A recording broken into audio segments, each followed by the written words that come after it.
Palestina en Israel. News 24, únicamente en I24 News.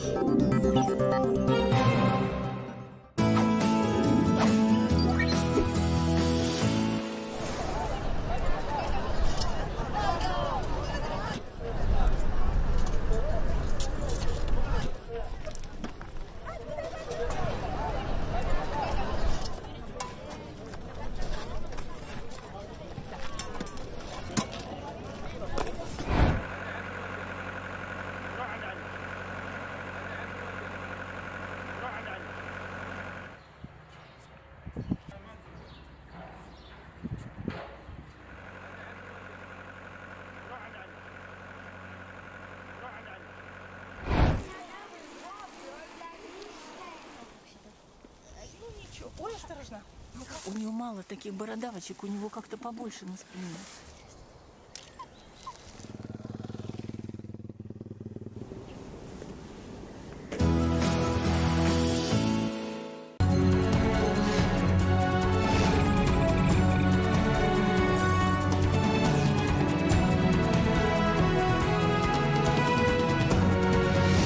Welcome, thanks for joining us. You're watching I24 News coming to you live from Tel Aviv. Turkey has cancelled all trade with Israel as of today. That's according to a report in Bloomberg, which is citing two unnamed Turkish officials. No official announcement from the government. Turkey does export some $7 billion worth of goods to Israel each and every year, but President Erdogan has been one of Israel's fiercest critics since the Hamas attacks on October 7th. Well, joining us on the line, Dr. Hayetan Cohen Yanarocak. He's a Turkey expert at the Jerusalem Institute for Strategy and Security. Thank you very much for being with us, Hayetan. So this would be a pretty drastic move if confirmed, would it not?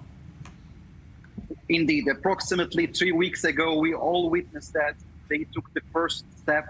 They halted like approximately 50% of the trade with Israel. Then it was all focused on the trade. Then it was also focused on the construction sector. And 2 days ago, they also declared a new decision of joining to South Africa at The Hague. And today, unfortunately, we heard a new development, a very negative development, that Turkey halted all trade ties with the state of Israel. I would like to remind you that the two countries are enjoying proper diplomatic relations since 1949, and they never had to sign a peace treaty to have some such relations.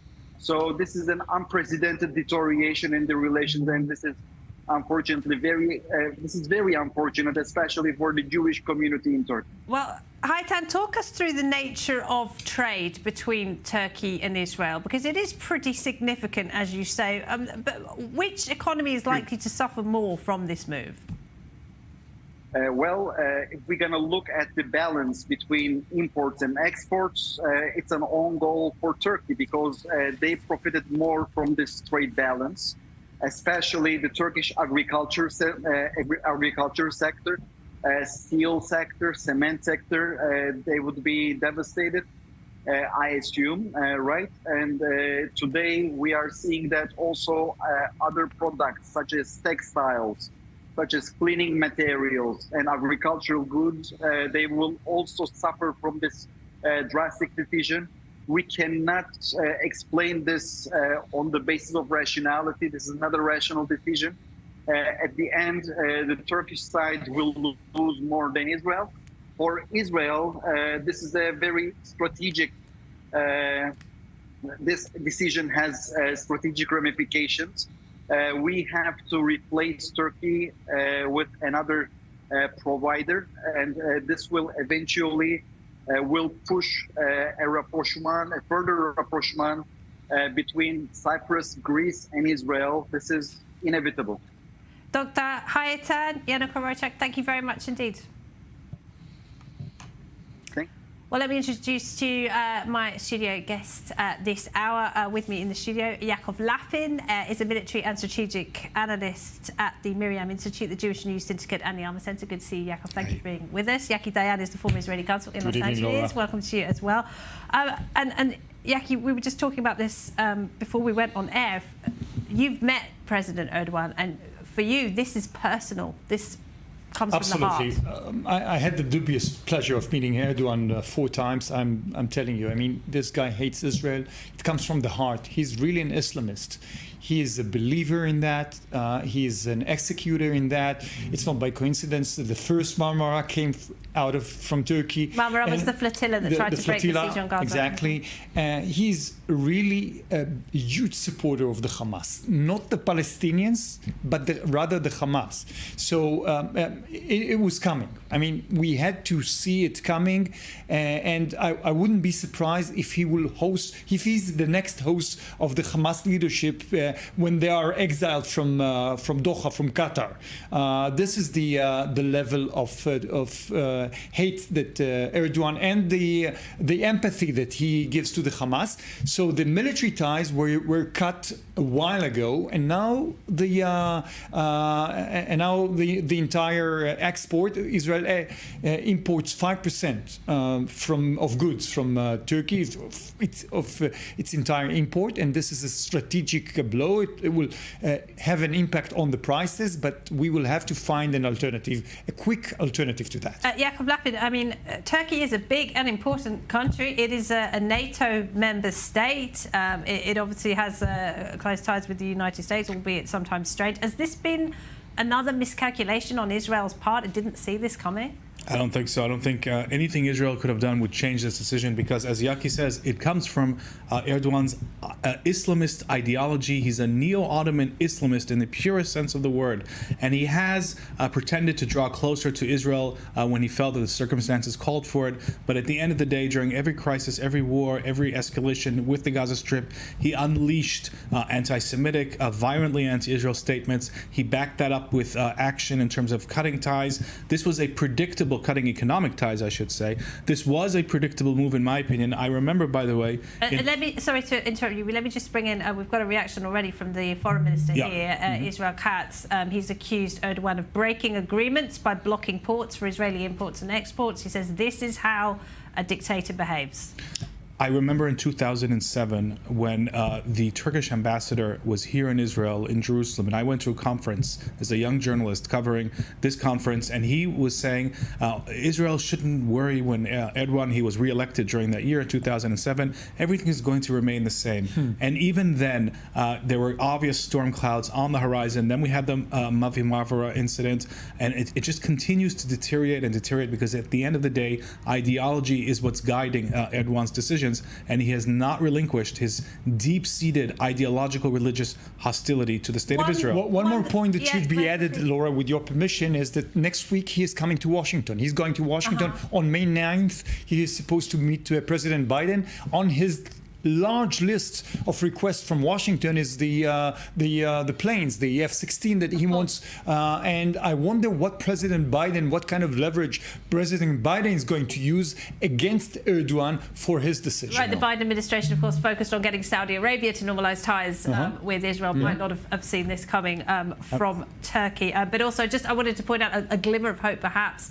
Erdogan did win the election by a whisker. It was close, and in the local elections he didn't do too well. Opposition parties did well. So some sides, not all of the Turks. Yeah, but still, you know, I'm sure that you know, again, we don't have a rift with the Turkish people. I visited so many times Turkey, and we have so many friends there and supporters. The problem is with the leadership, and especially with Erdogan. And I'll just add, the United States knows how to punish Turkey when it wants to. It kicked it out of the F-35 program when they bought S-400s from the Russians, from Putin. So the United States knows how to take action when it decides that the time is right. And hopefully they will take. Hopefully they will. All right, well, let's move on from that for now. Thank you very much. Well, meanwhile, amid all of this, Hamas is still yet to respond to the latest offer by Israel of a ceasefire in exchange for some of the hostages. The group's political leader Ismail Haniyeh says the deal is being studied with what he called a positive attitude. Israel, meanwhile, divided over whether or not the IDF should enter Rafah, the last Hamas stronghold in Gaza.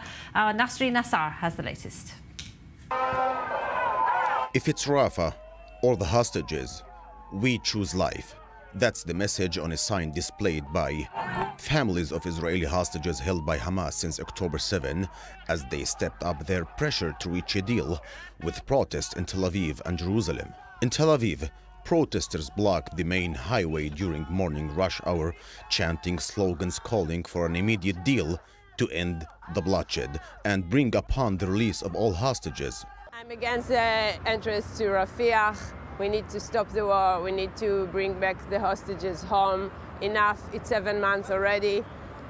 There is no time for the hostages. They will be all dead until they'll come home. In Jerusalem, a women's protest group placed huge photos of female hostages near the home of Israeli Prime Minister Benjamin Netanyahu. A horrible situation when we have still 133 hostages in Gaza, and we came this morning in front of the house of the Prime Minister Benjamin Netanyahu to demand and to tell him and to remind him that all the eyes of the women in the hostages and the men and the citizens of Israel are on him and on the cabinet, and we are demanding to bring this deal. Netanyahu is convening his war cabinet this evening to discuss a possible deal and a ground operation into the southern Gaza city of Rafah, where Israel says Hamas is still operating and where over 1 million Palestinians have found refuge during the war. Far-right ministers Itamar Ben-Gvir and Bezalel Smotrich are urging Netanyahu not to accept ceasefire proposal, and the latter still promises to enter Rafah even without the backing of the United States. But no matter what Israel and the US wants, it's still Hamas which has the final word on whether a deal goes through. A statement from the terror group today said they would continue to study the proposal and negotiations should continue, meaning yet another delay for the hostages' families who have already waited so long to see their loved ones returned home. Well, for more, we're joined now by our correspondent Balir Sladin. He's down in central Tel Aviv. So, Balir, the war cabinet is set to meet tonight, and of course, we are still waiting for a response from Hamas. Yes, exactly. We're waiting for a response. And let's take a look at what's happening here in front of the IDF headquarters in central Tel Aviv. Some families of the hostages and also their supporters are here in front of the gate that leads to the headquarters here in Tel Aviv, demanding a ceasefire and a hostage deal with Hamas that bring their loved ones back. We are hearing a lot of speeches from families of the hostages as we are talking right now.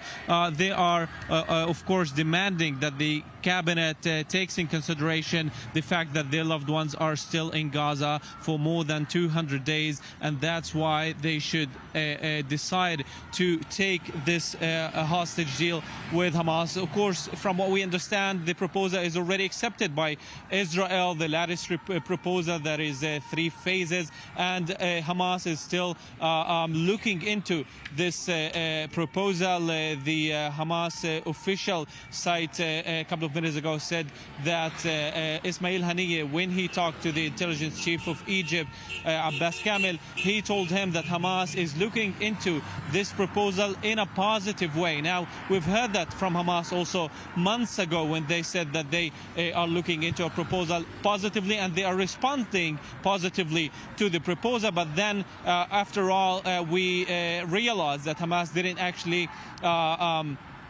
been anywhere flexible with its demands, especially the demand that they are demanding the ceasefire, a permanent ceasefire, not truce only, and guarantees from the US and the other mediators that Israel will not resume this war. This thing already is in discussion between Israel and Hamas indirectly, of course, and this is the main issue right now. Will Hamas accept the fact that Israel does not give clear guarantees that it will not resume the war? And this is the main thing that will be between or standing at least in front of this proposal to be accepted. Balir, thank you very much. Balir Sladin down in central Tel Aviv. Yaakov Lapin and Yaki Dayan with me in the studio. Yaakov, it seems as though we've been in this position endlessly, waiting to hear from Hamas. Yet another offer on the table. Where does this end?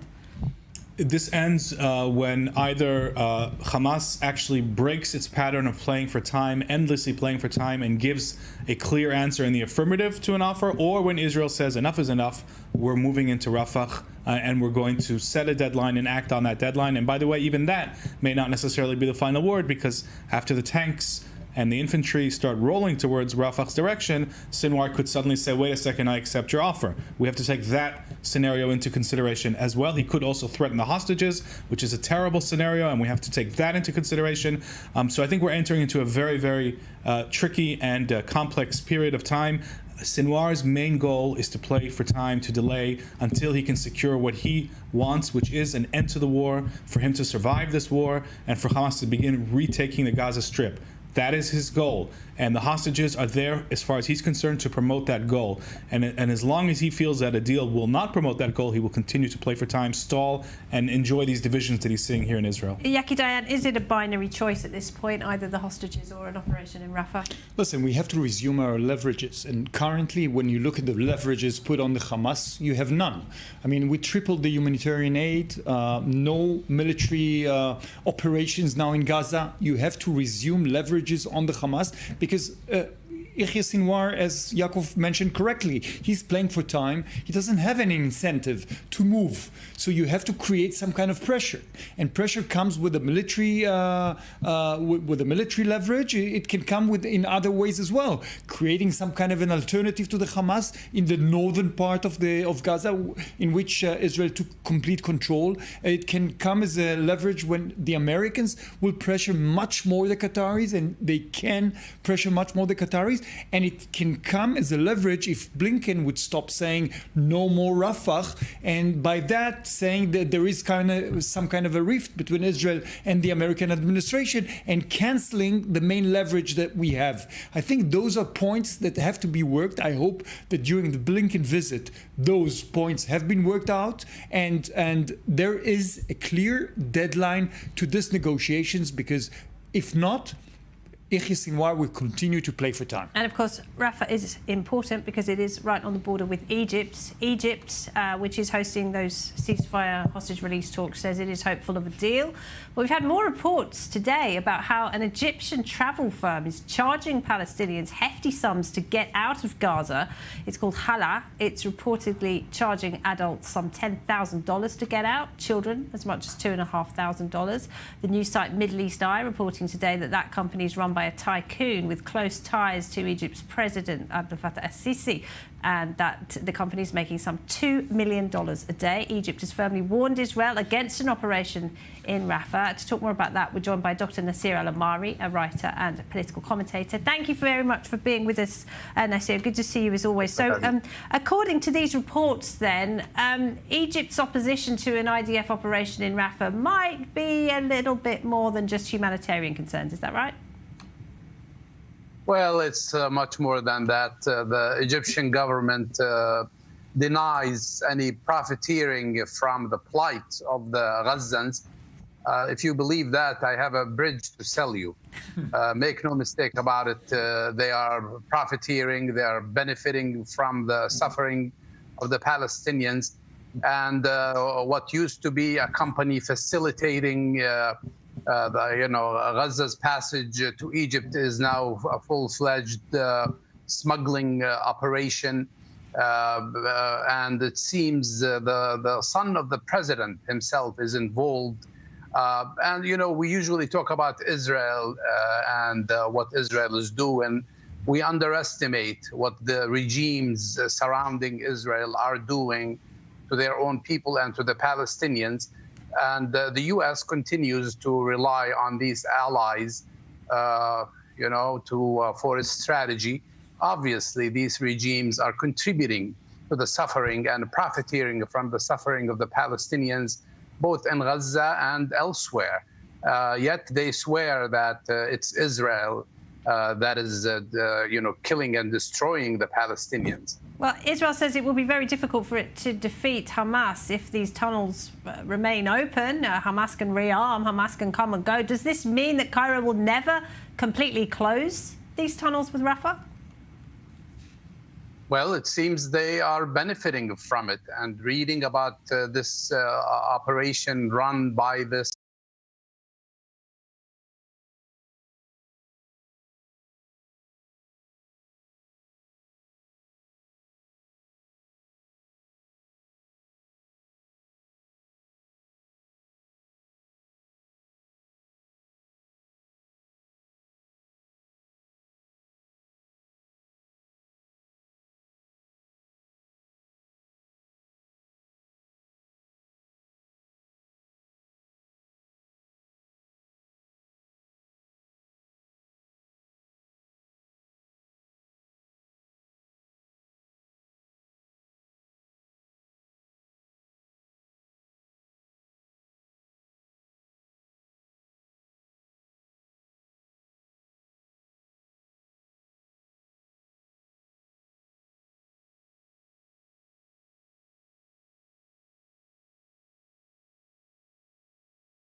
these tunnels remain open, Hamas can rearm, Hamas can come and go. Does this mean that Cairo will never completely close these tunnels with Rafah?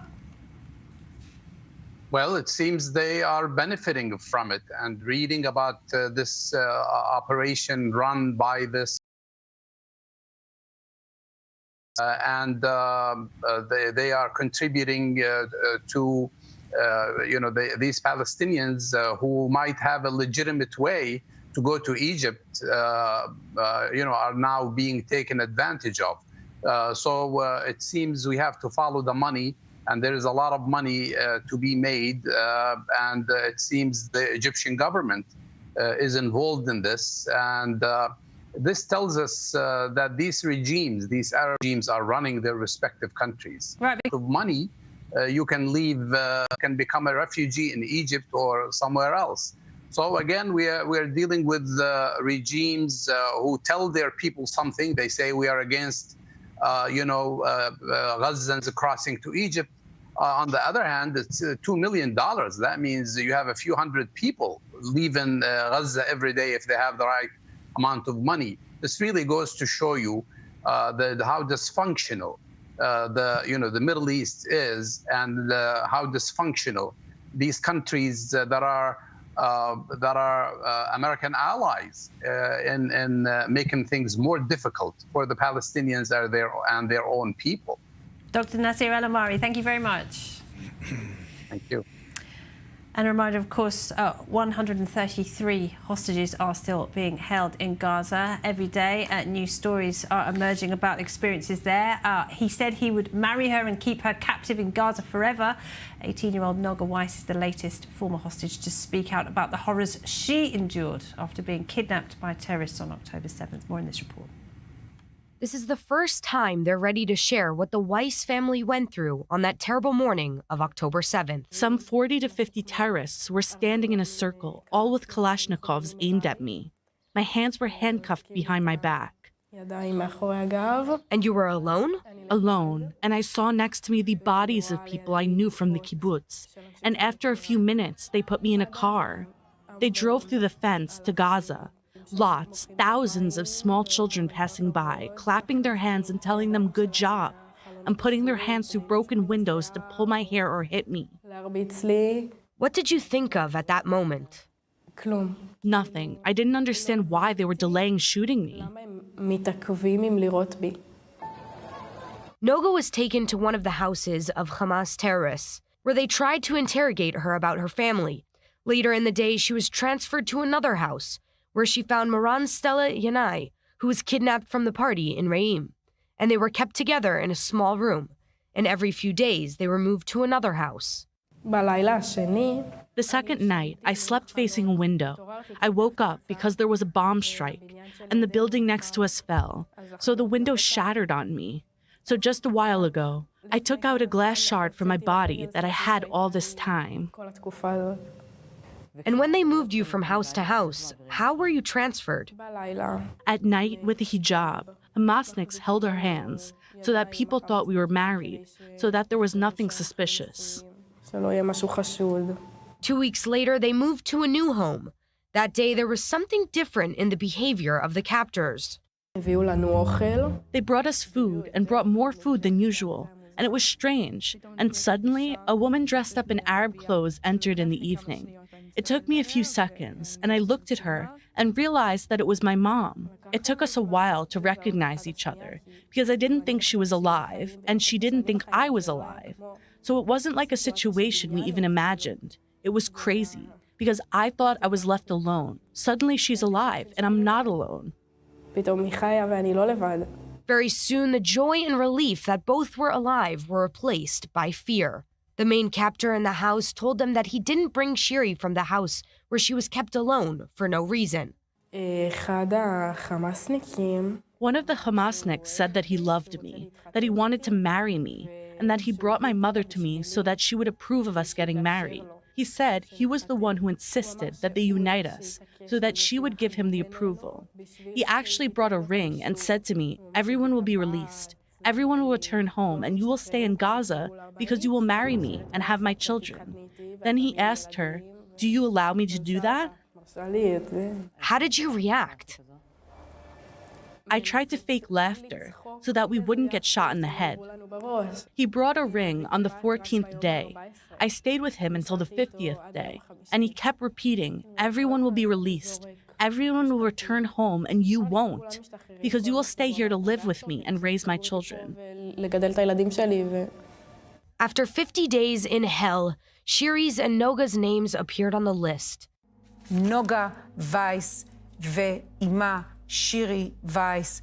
The night before, they met for the first time in Gaza the members of Kibbutz Be'eri, who were released together with them, and began to understand the scale of the disaster in the kibbutz, without knowing what happened to the rest of the family. Suddenly, the soldiers told us, "We're going to the hospital now, and there you will meet Meital, Mayan, and Tamar, our grandmother." And suddenly, realizing that they were okay was a crazy relief. We just hugged and cried until we were able to talk. Then you have to start telling them what happened in the kibbutz, what happened in the family. Our uncle in the emergency room was killed. His son was also murdered. As long as there are hostages there, I can't begin to mourn even my father and my uncles and my friends, because I think about the hostages. I no longer know what they are going through, because they are there for an amount of time that I can't even imagine. At one point, they brought us half a liter of water for 2 days, and you can't really survive like that for 200 days. It's not possible.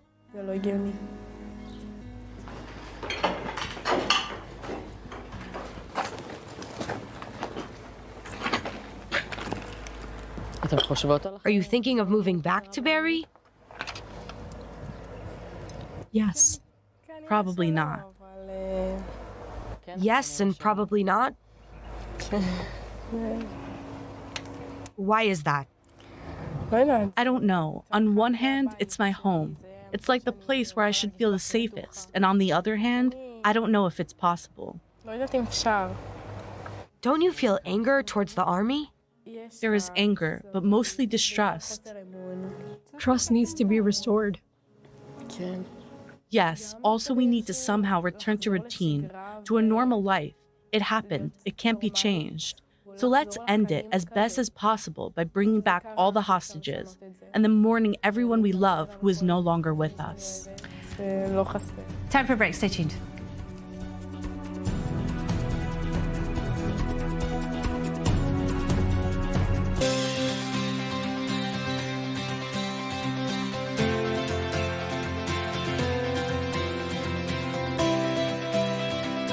Israel is in a state of war. Families completely gunned down in their beds. We have no idea where is she. As our soldiers are fighting on the front lines, but the general perception is something that certainly needs to be fought as well.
Esta semana en News 24, Israel bajo ataque. News 24 en español trae el análisis y la información de los acontecimientos de la guerra Espadas de Hierro. Entrevistas exclusivas, reportes desde la zona de guerra, la reacción de los países hispanoparlantes. News 24, el único medio en español que te mantiene informado y conectado con la comunidad latina en Israel. News 24, únicamente en I24 News.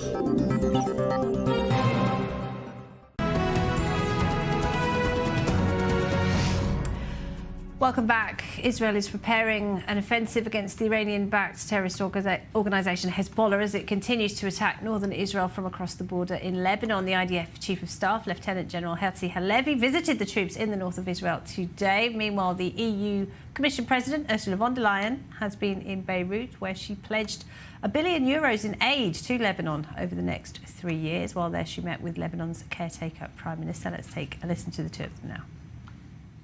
To underline our support, I can announce a financial package of €1 billion for Lebanon that would be available from this year until 2027.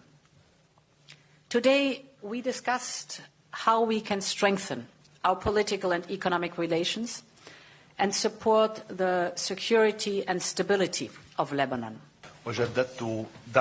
Renewed my calls to the European Union and the world to pressure Israel to stop its ongoing aggression against the Palestinian people and work to establish a final, comprehensive, and fair solution to the Palestinian issue. We renewed our calls to the international community to pressure Israel to stop its aggressions against southern Lebanon. Let's go to the north of Israel now. We're joined by our correspondent, Zach Anders. And Zach, it's been pretty calm, relatively speaking, the last couple of days between Israel and Hezbollah. Is this a case of the calm before the storm? Well, certainly we've noted the peaks and valleys before that take place here. On average, 7 attacks a day, and today there's only been 2, at least 2 that Hezbollah has claimed responsibility for. We haven't seen the IDF say that there were further attacks. These 2 don't have any reports of casualties or damage, so it has been a quieter day. And in reference to the main headlines that are taking place out of Beirut today with the European Commission's President Ursula von der Leyen in the region, this is a major amount of financial assistance to Lebanon. And the timing is interesting, of course, with this conflict that is consuming Lebanon. But at the same time, the economic situation has been dire for years inside the country. And in particular, that has led to a strain on the social services and the security inside Lebanon to be able to secure their own borders. They've also taken in hundreds of thousands of Syrian refugees over the course of the Syrian crisis, the conflict under Assad's brutal regime that has led to so many Syrians fleeing into Lebanon, a very porous border in the north of Lebanon, northeast along the entire edge, where we've noted before how many of these strikes, as purported Israeli strikes, have taken place near these border locations as the weapons are flowing through Syria by truck into Hezbollah's hands.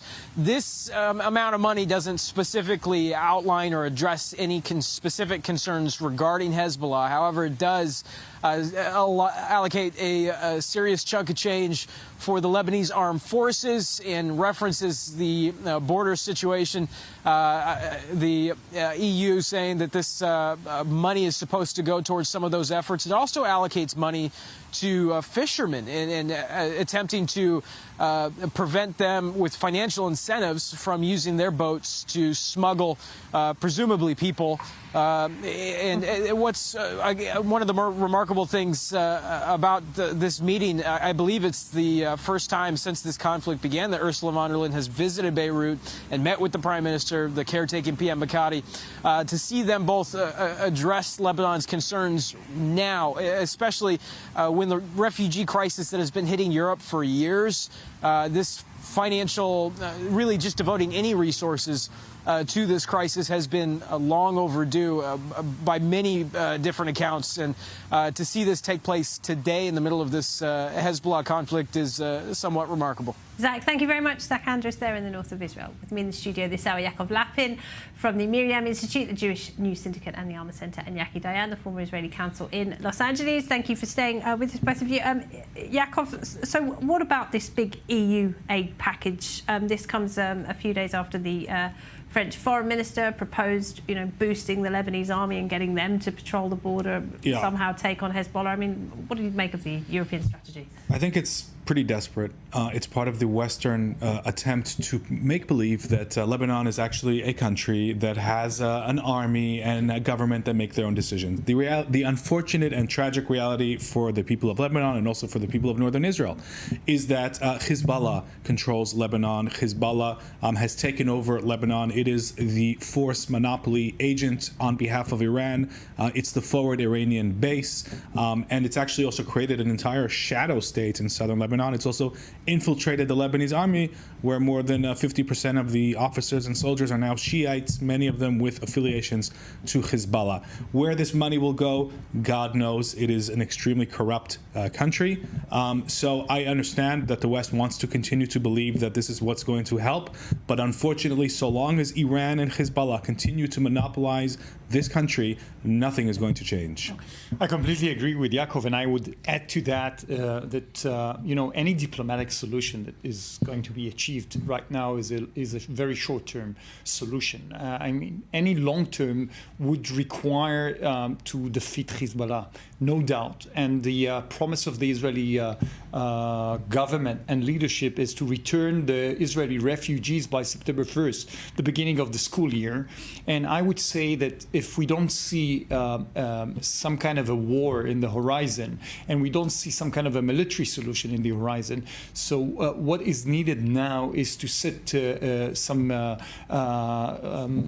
rules on the ground, or not only rules, I would say to change the reality on the ground in Lebanon by striking much more the Hezbollah in order to push the Hezbollah more and more, because those economic benefits and carrots will not be sufficient. All right, okay, thank you to you both. Well, another Iranian terrorist proxy, this one though based in Bahrain, is claiming that it fired a drone towards the Israeli city of Eilat. There's been no confirmation anywhere else, but if confirmed, it would be the first time that there was any attack on Israel from inside Bahrain, which of course is an ally of Israel's under the Abraham Accords. Let's get some more detail on that. We can go to Dubai and our correspondent Bastien Bourri. And Bastien, this group say that they were targeting an Israeli company that's trying to provide an overland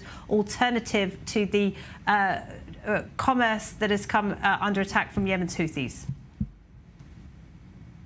Yes, that's what they say. I contacted about an hour ago a source at the state-run Saudi press agency, and I was told that this is an attack that is still considered suspected and unverified by the Saudi Defense Ministry, and so far this is also what the Israeli authorities of Eilat are saying.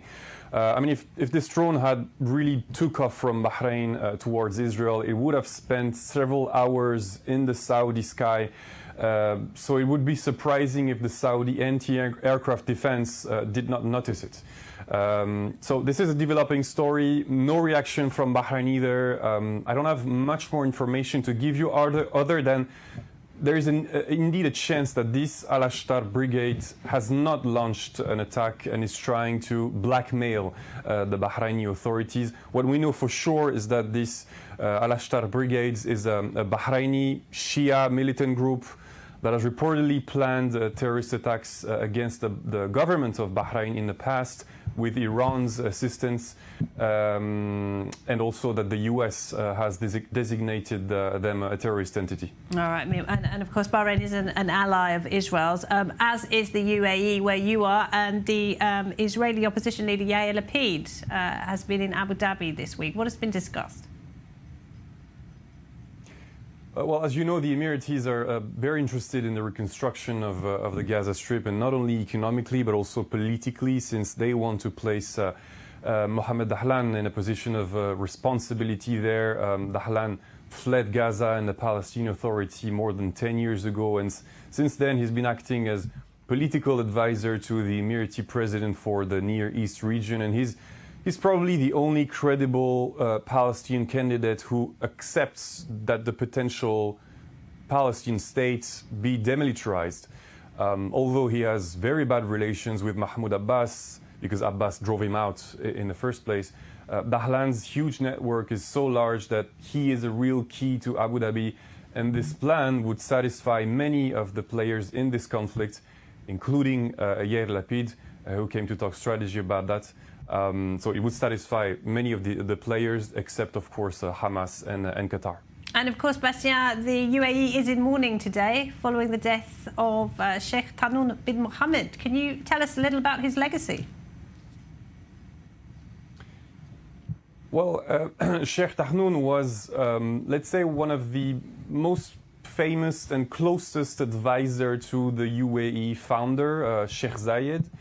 And he was also a member of the ruling family. That's why the country just entered a mourning period of about 7 days with all flags at half-mast and several live entertainment events cancelled. Sheikh Tahnoun was basically helped shape what the UAE has become, both politically with the establishment of the Executive Council of Abu Dhabi, which is a wealthier and richer emirate than Dubai, and also economically with the development of the national oil company. Bastien, thank you very much indeed. Bastien Bory there.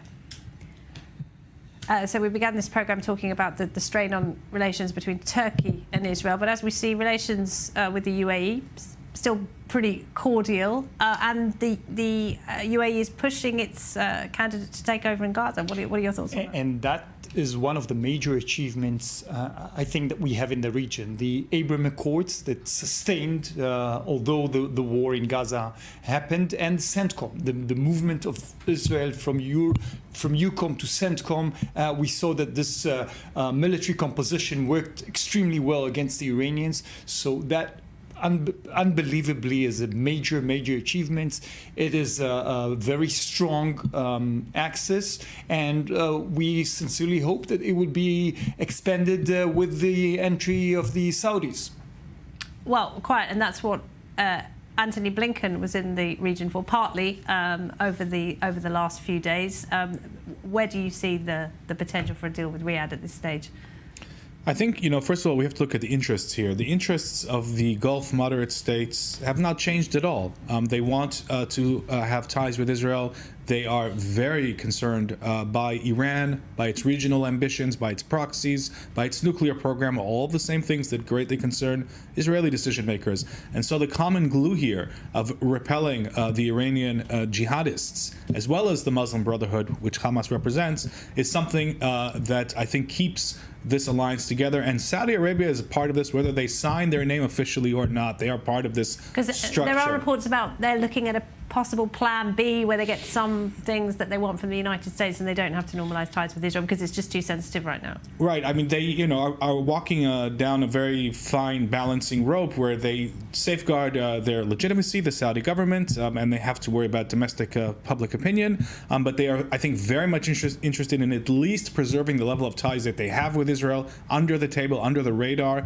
They have very good reasons to continue this relationship. And I think, they're less worried about whether a Palestinian state is going to be created now or later. I don't think that that's what's keeping the Saudis up at night. I don't think that's what's keeping MBS up at night. He's worried about Iran. He wants to remain on the side of Israel, I think, in this conflict between the Iranian Shiite axis and the Israeli-American bloc. Anyhow, we have to be realistic. An open process of normalizations between Israel and the Saudis will require Israel to accept a Palestinian state, and not only to accept it on a declarative level, but rather to make some moves on the ground.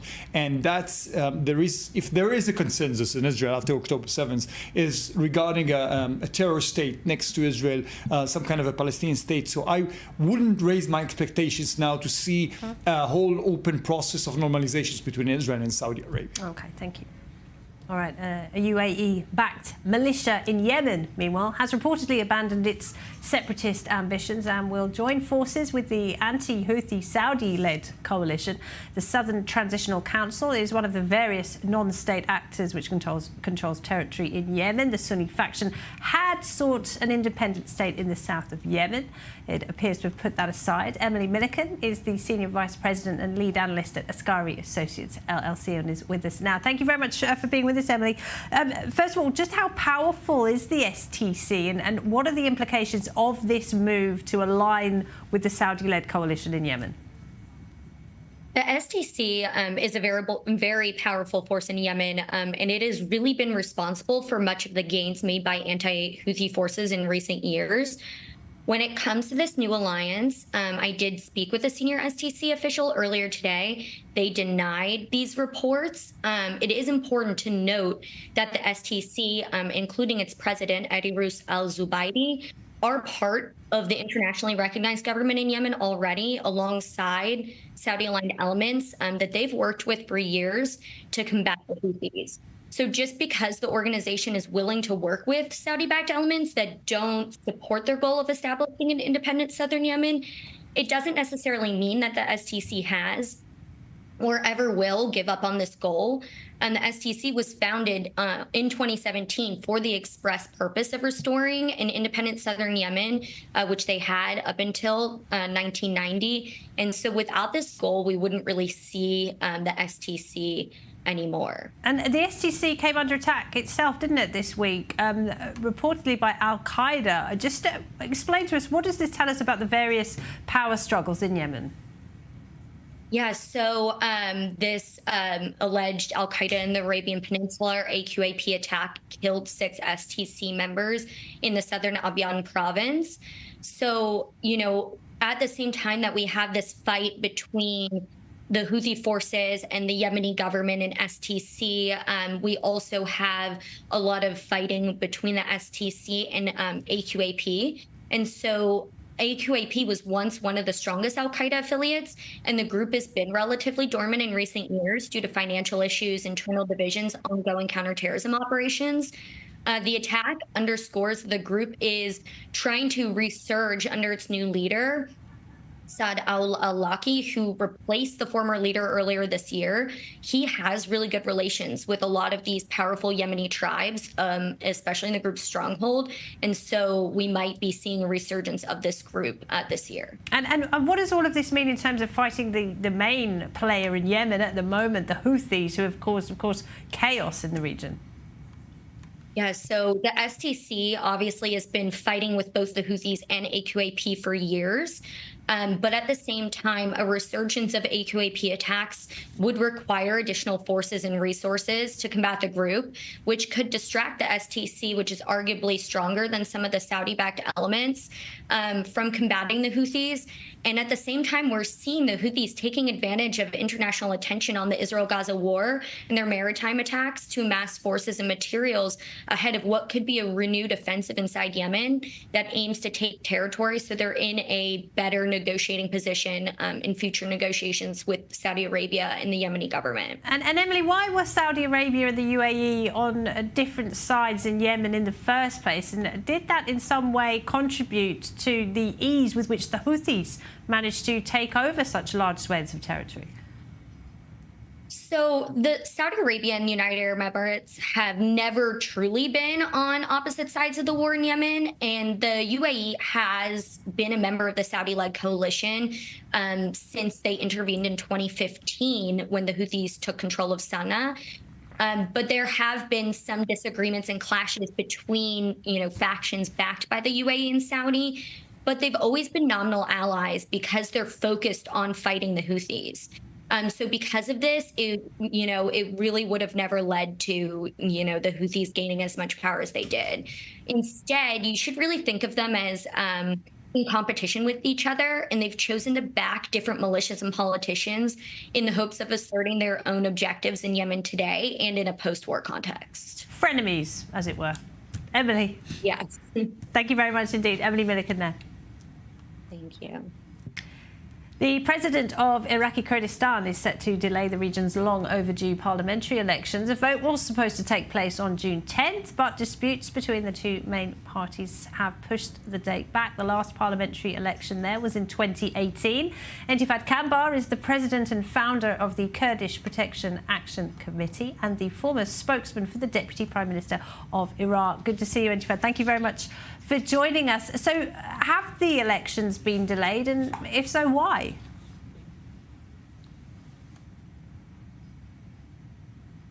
Your voice is breaking up, Laura. Oh, can you hear me now, Entifad? Entifad, can you hear me? All right, should we try and get Entifad back on the line? Let's come back to studio. I'm joined by Yakov Lapin and Yaki Dayan, and just Bahrain, Yemen, Saudi Arabia. We're seeing so much change in the region right now. I mean, of course, here in Israel, we're very much fixated on what is going here, but looking across the region, there are a lot of changes afoot, changes that have been in the pipeline for a long time now. 100%. Look, you know, this region has been at war across multiple arenas, and there are two main blocks fighting it, which is the Iranian-led Axis, which contains all of the proxies that we've discussed, and then there's the moderate Sunni Arab Axis, which contains Israel within it, whether there, as we've discussed earlier, whether there are official ties between Israel and Saudi Arabia or not. And then you have the jihadists of Al-Qaeda, who have been greatly cut down to size since losing the caliphate, but they are sort of third camp trying to reestablish themselves, and they may well succeed in areas that are lawless and have no sovereignty. So this is, you know, the state that the region finds itself in, and this is, I think, the prism that we should view these events that may look like micro events and localized conflicts are not local. They are part of a regional clash between two blocks, and this will actually shape the fate of the region going forward in the years to come. And I would add to that this is the major clash between the American doctrine and the Israeli doctrine, because the Americans think that once you have a Palestinian state, the rest will come in place. And what we are saying is that you are dealing with the symptoms. Whether you deal with the Houthis and the Hezbollah or Hamas even, those are the symptoms. If you want to change the Middle East, if you want to have a new Middle East, you have to deal with the real problem, which is the Iranians themselves. And of course, it seems like a long time ago now, but when President Biden came into office, one of the first things he wanted to do was to restore the nuclear agreement with Iran. I mean, do you think that the calculations in Washington have changed as a result of all of this? You know, they have changed, but not enough. It is not sufficient. I mean, the Americans have so much more leverages to put on the Iranians and to change their behavior, and they're not using it. Let's not forget that before October 7th, the Americans thought of defrosting the money to the Iranians, the money that was frozen in Korean bank accounts, several countries. So this is where the Americans were, and a lot has been changed, and the Americans have to realize that if they want to see a new Middle East, they have to deal with the problem itself, Iran. And we always talk about American influence in the Middle East, but we're seeing with what's happening on American university campuses right now that actually countries here have influence in the United States, namely Qatar. A lot of Qatari money going into these universities, and now we're seeing the end result of that. Right, and an Islamist-funded pressure lobby network with, you know, synchronized messages and activities across multiple campuses. Absolutely, we see an infiltration into the United States and Western Europe by what seems to be, you know, a very well-oiled propaganda machine, which is able to deploy, you know, essentially campus and street thuggish activities to try and pressure campus administrators, local state decision makers in the United States, and the federal government. So absolutely, I think, you know, Western countries need to clean house and examine how these networks are working in their own country.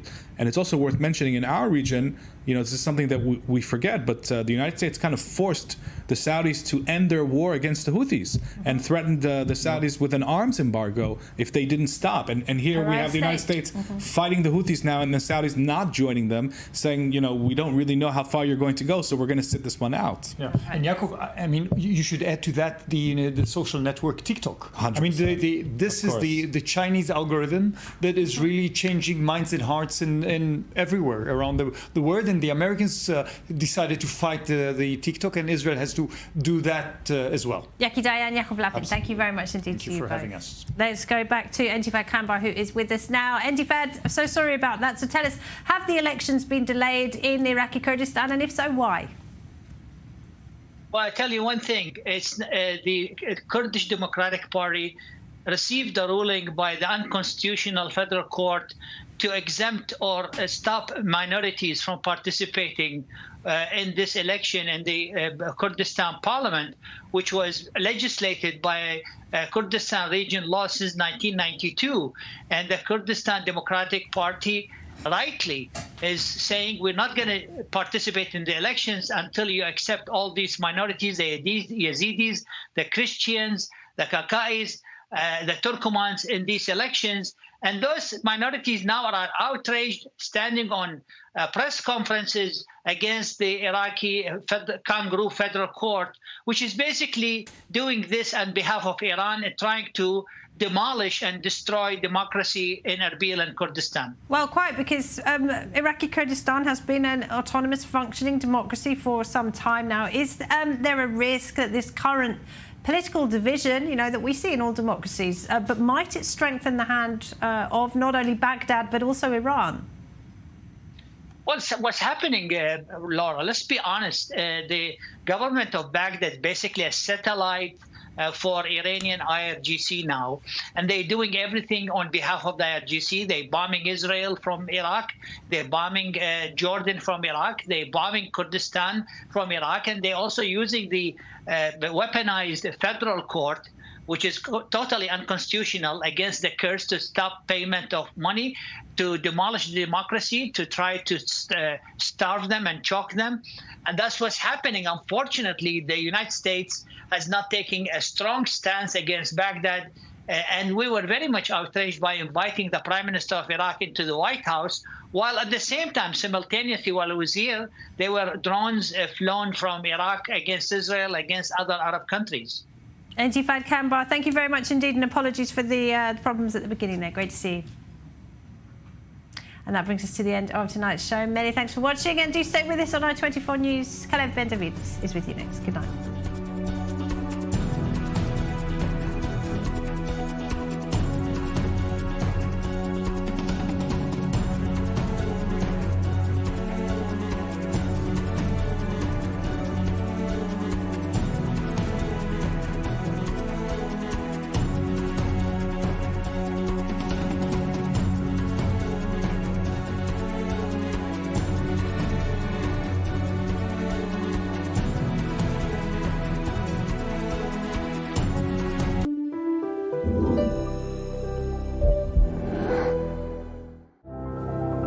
Tel Aviv is ranked the happiest city in the world and the best place to own a home. For 3 generations, the Ben Shalom family has built boutique apartment buildings in the most desirable locations. From restoration in historical locales to homes along Park HaYarkon, Ben Shalom is a one-stop shop from start to finish and friends for life.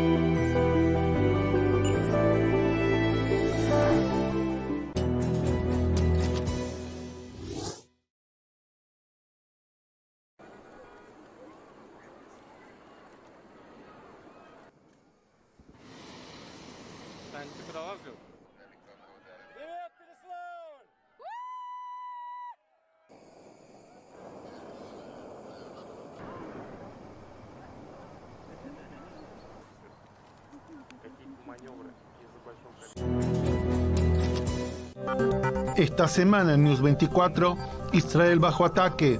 News 24 en español trae el análisis y la información de los acontecimientos de la guerra Espadas de Hierro. Entrevistas exclusivas, reportes desde la zona de guerra, la reacción de los países hispanoparlantes. News 24, el único medio en español que te mantiene informado y conectado con la comunidad latina en Israel. News 24, únicamente en i24 News.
Welcome to this special broadcast on I-24 News. I'm Caleb Ben David. It is day 209 of Israel at war, and another agonizing day of waiting for the families of the 133 hostages held in Gaza as they await a definitive answer from Hamas whether it accepts the current deal proposal that was hammered out by the U.S., Egyptian, and Qatari mediators and accepted in principle by Israel. Mixed signals out of the terror group, with one Hamas official, Osama Hamdan, saying the proposal is viewed negatively. And another statement today saying the Gaza leader Ismail Haniyeh is taking a positive outlook and approving further talks in Cairo. Meanwhile, Israel's war cabinet meeting this evening to discuss the hostage deal and the alternative if it fails, an IDF offensive into Rafah.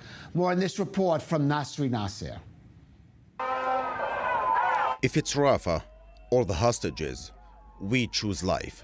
That's the message on a sign displayed by families of Israeli hostages held by Hamas since October 7, as they stepped up their pressure to reach a deal with protests in Tel Aviv and Jerusalem. In Tel Aviv, protesters blocked the main highway during morning rush hour, chanting slogans calling for an immediate deal to end the bloodshed and bring upon the release of all hostages.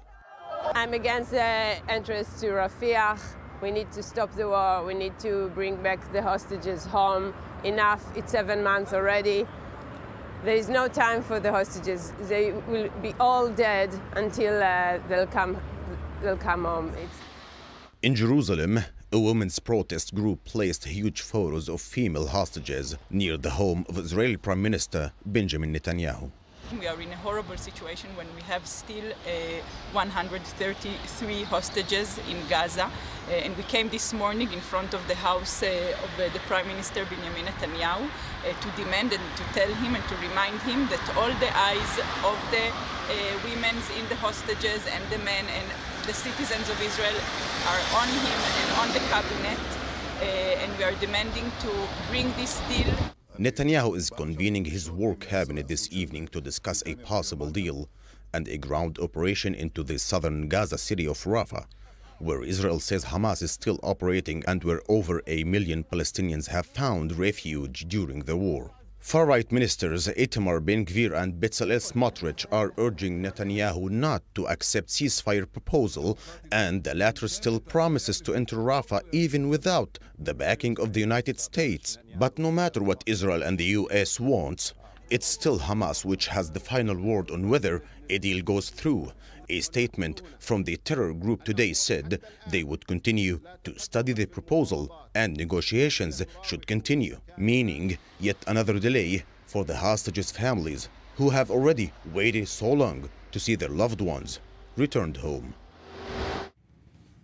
And joining us in the studio for more is Ambassador Danny Ayalon, the former Israeli ambassador to the United States, former Israeli deputy foreign minister, now chairman of Silver Road Capital, and Major General in the IDF Reserves, Eitan Dangot, former military secretary to 3 defense ministers, former coordinator of government activities in the Palestinian territories.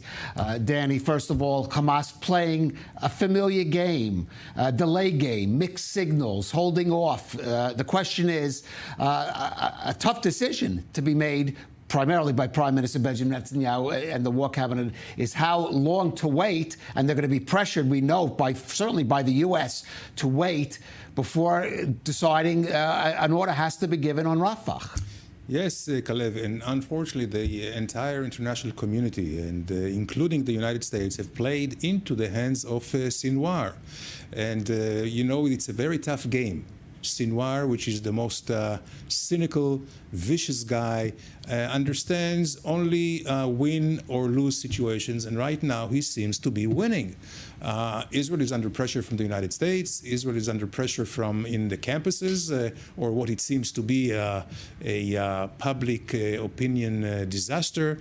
Israel is under pressure from European countries, from countries that sever diplomatic relations with Israel, like Colombia, Bolivia may be next. Right, we'll discuss all of these. Yes, and then of course you have European countries who already state that they are thinking of recognizing Palestine as a state. All this tells him he can just wait, and Israel will be delivered to him by everyone else. This is not a good place for us to be, and I'm afraid that this can come into a clash, because I think, again, miscalculation. Hamas, Sinwar, can think that he can delay more or demands more, and that will bring it the entire episode to a breakdown, which means Israel will have the dilemma when and how to go into Rafah. Well, let's get from the military perspective, because clearly there's more that has to be done before Israel can go into Rafah. Eitan, moving those civilians out the way of Rafah, has to prepare the troops. You've spoken about your willingness to see the delay in that operation for a hostage deal, but the question is, for how long can that be? And when would the IDF and the government pull the trigger on Rafah if Hamas just keeps up this waiting game? It cannot continue in such a way without doing anything. Even the main important thing is the release of the hostages. You should take some activities operational in the field. That means what you are going to do and not to lose time. We lost already 3 months. So some signs concerning moving the population from Rafah, using fire attack on Rafah to prepare the area.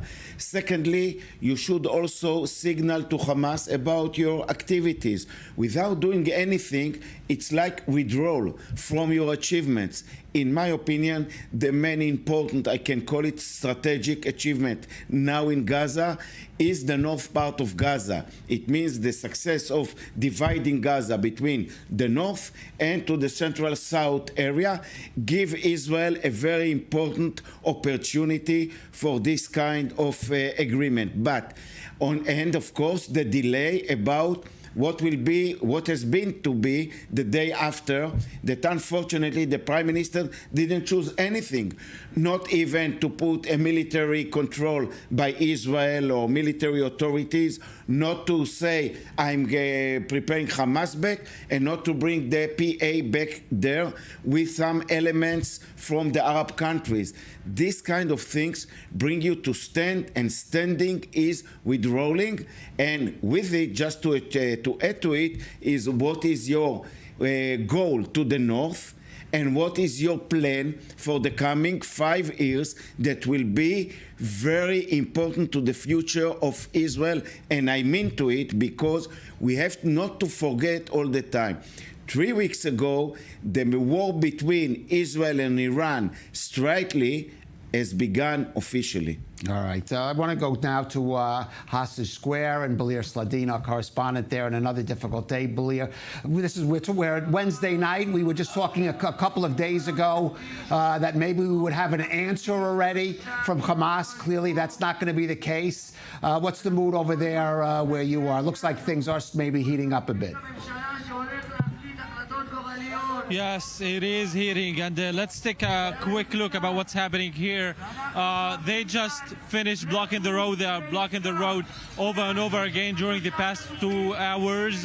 We're talking about the families of the hostages and their supporters here in front of the IDF headquarters, where the cabinet, war cabinet, is taking place, and also the wider cabinet that includes Smotrich and Big Gvir is going to take place afterwards. They have been counting the days that their loved ones are in Gaza in captivity. They counted until 209 days, as they are saying that they are in captivity, and they are demanding that the cabinet decide that it will not go into Rafah, because that will endanger the hostages after all. So that's why they are demanding that this operation is to be cancelled. And from what we understand, the Hamas is still looking into this latest proposal. The chief of Hamas, Ismail Haniyeh, during his call with the intelligence chief of Egypt, Abbas Kamel, said that they are looking into it in a positive way. Now, the big question is, what is that positive way? Because a couple of months ago, when Hamas gave the response to a previous proposal, they said also that our response is positive, but from what we see in reality, after all, they are not changing anything, especially in the major demands. We're talking about the demand that Israel gives guarantees for a permanent ceasefire. We're talking about the demand that Israel leaves Gaza, all the Israeli soldiers retreat fully from Gaza after the end of the hostage deal. And these demands Israel is not willing to give Hamas until now. So the current proposal with the phases and somewhat an ambiguous statement that says that Israel and the United States is going to work for a sustainable peace is something that Hamas is looking into it. They are calling it a trap, and they are demanding more clarification on that. So we just need to wait and see what Hamas's official response is going to be. All right. We a waiting game once again. And of course, those people there are the ones, the hostage family, the ones who are left suffering still. Balir Sladin there outside the IDF headquarters in Tel Aviv. Thank you for that. Hey, Tan, I just want to get your reaction to some breaking news just in the past hour. Several key appointments made in the IDF. Brigadier General Shlomi Binder has been appointed the head of Israeli military intelligence, Amman, and Brigadier General Avi Belot appointed as commander of the Central Command, that is the West Bank, Judea, and Samaria. I just want to go, first of all, a lot of controversy because Yoav Gallant, the defense minister, and the chief of staff, Herzl Levy, there were politicians politicians in the government who said they shouldn't make these appointments, especially the chief of staff, because he is believed to be set to leave once the Gaza operation is done. And then, of course, maybe a message being sent about the men being appointed that has very much to do with that battle going on in Gaza. Yes, first of all, in my opinion, the outcome of this publication of the new 5 major generals is the fact that Yoav Gallant and Herzi Halevi made a very clear statement to the government, especially to the extremists Ben Gvir and Smotrich: you will not interfere and you will not be involved as a politicians in what's going in the military jobs, task, responsibility. This was and will stay under the responsibility of Chief of Defense Staff, Minister of Defense, and of course the overall view of the Prime Minister. That was a sign of a wish to be involved by the extremists, to put officers, I'm not against them, but to be involved. This is something that Israel has not faced from its establishment. What some charge was a politicization of the army, of the IDF. The second issue, the fact that the head of the intelligence, in my opinion, is the first important function, especially after the war, and for the challenge that Israel, because the head of intelligence is not only for the IDF, he has the national intelligence estimated about the coming situation, and it was very important to make clear who is going to be in this job. And this is something because after the present one has already declared that he will leave as soon as possible. Because of the failure of October 7th. Of course, his job, it will be there. Secondly, is the guy who is going to be the Major General, the commander of the Central Command. He has been the commander of the Central Command Division. He has a lot of experience. He is a religious, I don't care because we are brothers, and I think this is the right way to put the people. All the 3 others are also preparing the next general staff. And the last but not the least is the fact that the demand is because Herzi Halevi should leave his post in the coming months or in the timing that will be agreed, he should not make the new functional generals.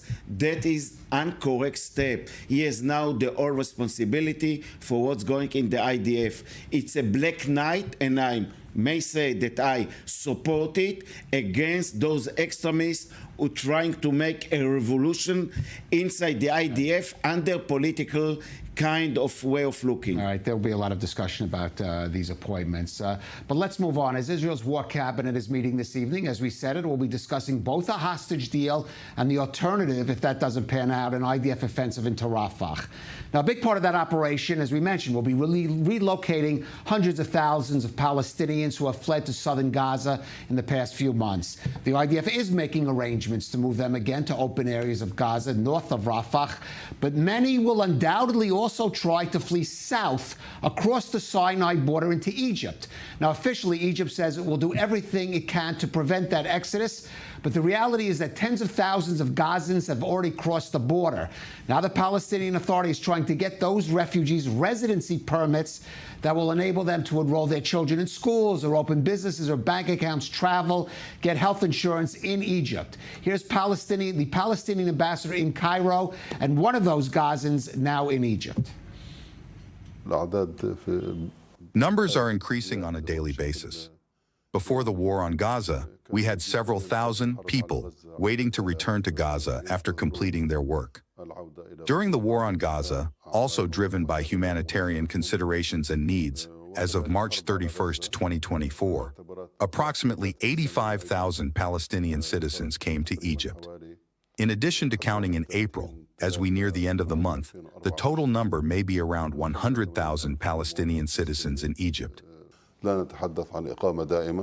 We are not talking about permanent residency permits, so as not to interpret this as consolidating the displacement plan that Israel intends or is working to implement or impose on the Palestinian people.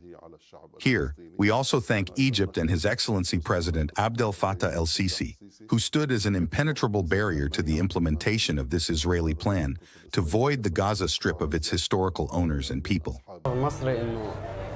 There's an Egyptian decision that those who left Gaza don't have a residency permit, but they are allowed to stay in Egypt for a yet unknown period of time, maybe until the war ends. Then those who want to get a residency permit can do so. Or if one wishes to study in Egypt, then they could get a residency permit.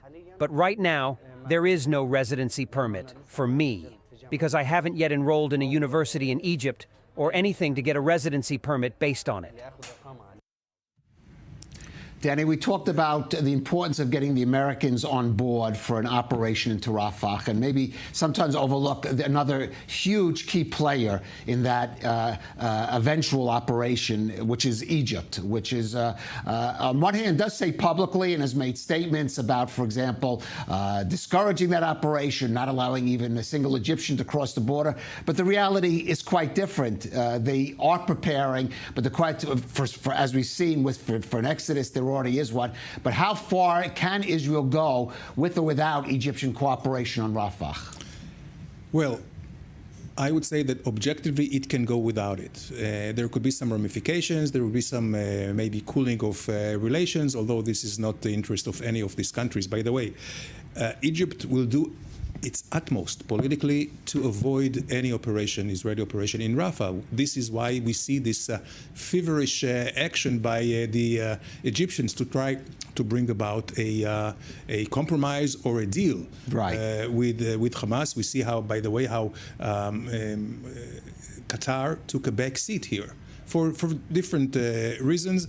But I would say that for Israel to act wisely would be better to get cooperation from Egypt, because at the end of the day, we will need Egypt to seal the Philadelphia road, which is the gateway between Gaza and Sinai. Exactly. So you will need Egypt. We will need the United States, because the United States will undoubtedly will need its veto power, because once we get into Gaza, into Rafah, without coordination with the United States, we are quite assured that the Security Council of the United Nations will deal with it, and then we will very much need the United States on board.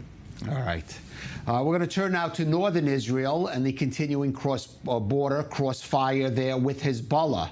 Meanwhile, as U.S. and European leaders continue to search for a diplomatic solution to that side of the conflict, the European Commission President Ursula von der Leyen was in Beirut today, offering material aid to address Lebanon's economic crisis, which is certainly being made worse by the ongoing conflict along its southern border with Israel. Let's take a listen. And we are here first and foremost to say that the European Union strongly supports Lebanon and its people, and we want to reinforce our long-standing cooperation. This was also the very clear message of European leaders at our last summit. And today we, Nikos and me, are here in a team spirit of Europe to reiterate that message. Today we discussed how we can strengthen our political and economic relations and support the security and stability of Lebanon.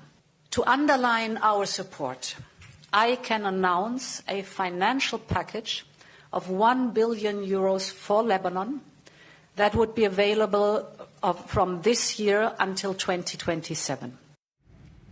Well, let's go to our correspondent, Zach Anders, who's in northern Israel by the border there. And, Zach, we had the French foreign minister trying to offer a diplomatic enticement to Lebanon and, by extension, Hezbollah to come to a diplomatic solution. We have the European Commission president offering a nice package there of €1 billion.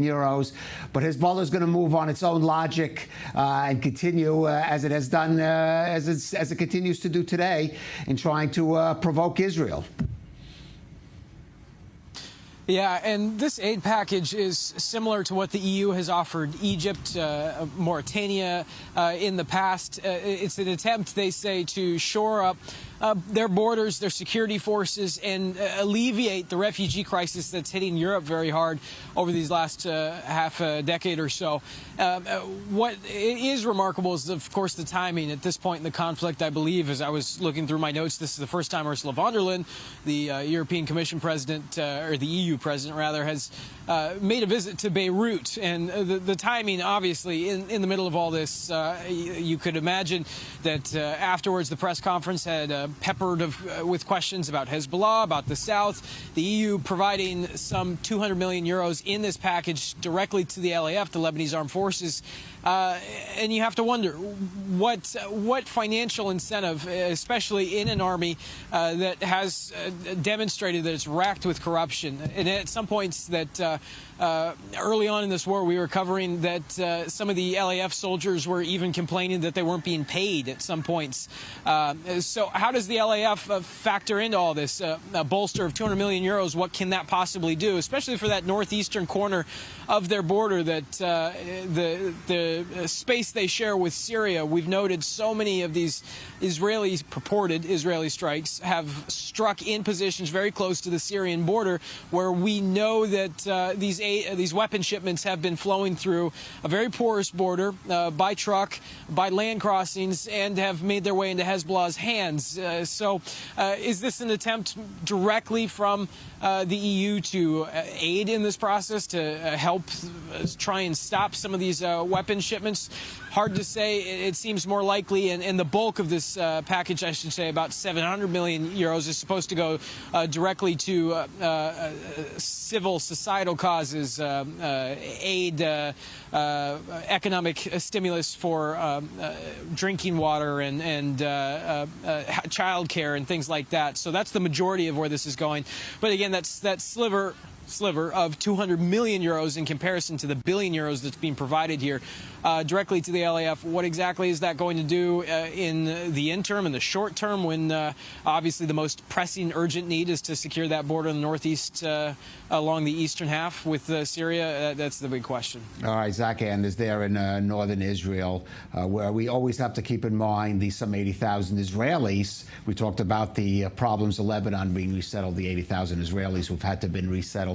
And I think one of the contingencies I think the war cabinet has to be thinking about is if there is a hostage deal that could go a month and a half and maybe long and ending, at least bring a lull in the fighting in Gaza, where does that leave the north? Even if Hezbollah ceases its fire, that doesn't really provide enough security, that temporary ceasefire for Israelis to move back there. So what kind of contingency planning should Israel be doing now?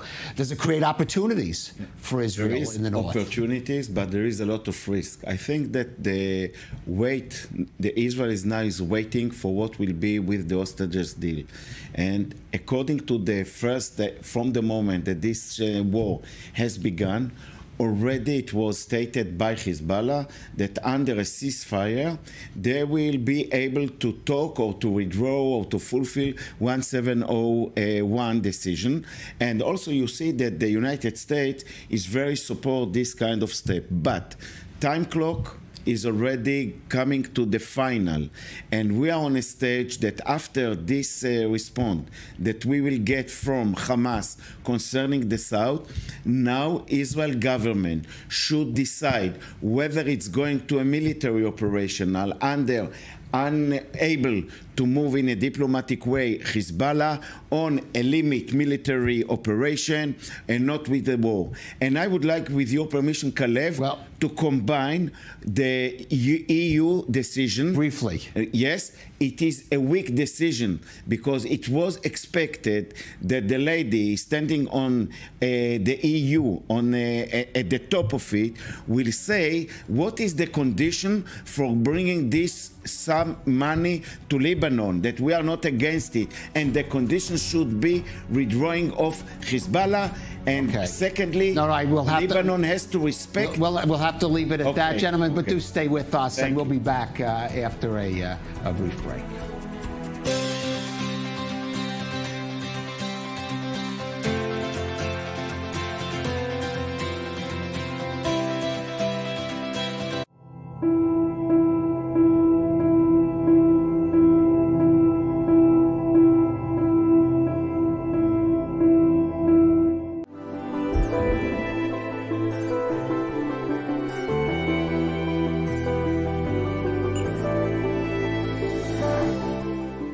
Israel's story must reach the whole world.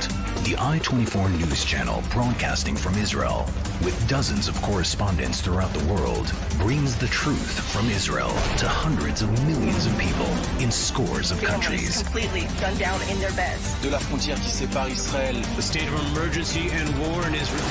Bringing Israel's story to the world. I-24 News Channels, now on Hot.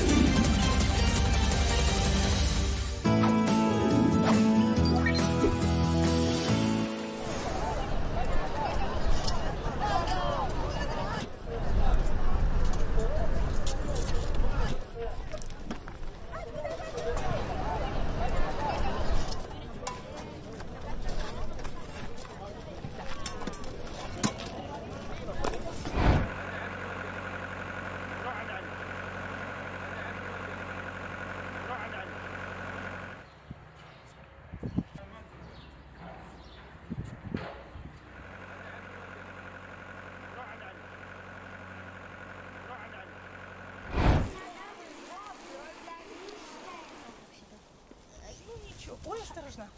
У него мало таких бородавочек, у него как-то побольше на спине.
Welcome back to this special broadcast on I-24 News. Let's move now to the United States, where battles of another sort continue to rage on those school campuses where Gaza protest tent encampments have been set up.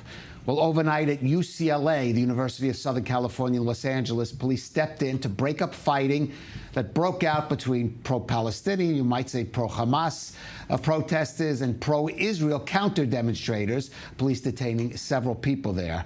Now, today, both U.S. President Joe Biden and Israeli President Isaac Herzog addressed the situation. Here's some of their comments. There should be no place on any campus, no place in America for anti-Semitism or threats of violence against Jewish students. There is no place for hate speech or violence of any kind, whether it's anti-Semitism, Islamophobia, or discrimination against Arab Americans or Palestinian Americans. It's simply wrong. There's no place for racism in America.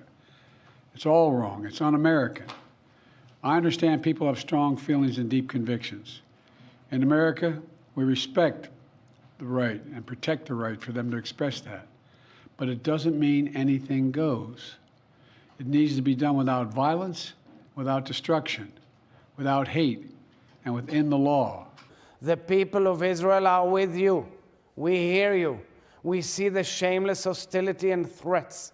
We feel the insult, the breach of faith and breach of friendship. We share the apprehension and concern. We see prominent academic institutions, halls of history, culture, and education contaminated by hatred and anti-Semitism, fueled by arrogance and ignorance, and driven by moral failings and disinformation. We watch in horror as the atrocities of October 7th against Israel are celebrated and justified. Now, as this explosive situation unfolds on campuses in the U.S. Capitol, the House of Representatives moved to advance a bill addressing the general surge of anti-Semitism across America. More on that and the tensions in U.S. schools in this report from our senior correspondent, Bianca Zanini. As pro-Palestinian protests on U.S. university campuses continue to grow across the country, so does the fear of a rapidly rising anti-Semitism. On Wednesday, the U.S. House of Representatives passed a bill which expands the federal definition of anti-Semitism used to enforce anti-discrimination laws. A vast majority of Republicans and Democrats voted for the bill, which now goes to the Senate. There is a troubling and disturbing rise in anti-Semitism in the United States of America that existed prior to October 7th and has been exacerbated since October 7th. We should be doing everything possible in a serious and sensible way to combat anti-Semitism, to crush anti-Semitism, to bury it in the ground and make sure that it can never rise again. Combating anti-Semitism is not a Democratic issue or a Republican issue. It should be an American issue. Critics of the bill say it can stifle free speech. The vote came at a time when anti-Israel and pro-Palestinian protests are raging across colleges and university campuses across the country. Hundreds of protesters have been arrested in the past days, and students across the country remain defiant, chanting pro-Palestinian slogans and calling to boycott Israel.